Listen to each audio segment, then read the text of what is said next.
കൊടൂര വില്ലനായി മോഹൻലാൽ തുടങ്ങിയത് തന്നെ വില്ലനായിട്ടാണ്. മഞ്ഞിൽ വിരിഞ്ഞ പൂക്കളിലെ നരേന്ദ്രൻ എന്ന് പറയുന്ന ക്യാരക്ടർ ആരും മറക്കാൻ ചാൻസ് ഇല്ല. ഫാസിലിന്റെ സംവിധാനത്തിൽ മോഹൻലാൽ വില്ലനായിട്ട് തുടങ്ങി. പീക്ക് വില്ലനായിട്ട് മോഹൻലാൽ തകർത്താടിയിട്ടാണ് പിന്നെ സൂപ്പർ താര പദവിയിലേക്ക് മോഹൻലാൽ രാജാവിന്റെ മകനിലൂടെ വരുന്നത്. ഇപ്പൊ ഈയിടെയായിട്ട് കേൾക്കുന്ന ഏറ്റവും വലിയൊരു കാര്യം, ഇപ്പം പ്രണയം, തന്മാത്ര, ഭ്രമരം ഇങ്ങനെയുള്ള ചിത്രങ്ങളൊക്കെ ശേഷം മോഹൻലാൽ അഭിനയ പ്രാധാന്യമുള്ള ചിത്രങ്ങളിലേക്ക് മോഹൻലാലിനെ കിട്ടുന്നില്ല. എല്ലാം മാസ് പടങ്ങൾ, ഫാൻസിന് വേണ്ടി മാത്രമുള്ള പടങ്ങൾ.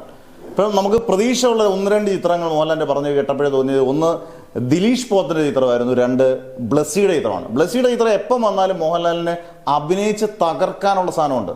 കാരണം തന്മാത്രയായാലും പ്രണയമായാലും ഭ്രമരമായാലും ഒക്കെ നമുക്ക് എപ്പോഴും ഇഷ്ടപ്പെട്ട സിനിമകളാണ്. മോഹൻലാലിന്റെ എക്കാലത്ത് മികച്ച അഭിനയ പ്രതിഭ തെളിയിക്കുന്ന സിനിമകളാണ്. ഇപ്പോഴത്തെ ലേറ്റസ്റ്റ് റൂമേഴ്സ് അനുസരിച്ച് ബ്ലസ്സി പടത്തിൽ മോഹൻലാൽ ഒരു കൊടൂര വില്ലനായിട്ടാണ്, നല്ല സൈക്കോ കില്ലറായിട്ടാണ് മോഹൻലാൽ വരുന്നതാണ് സ്ട്രോങ് റൂമേഴ്സാണ്.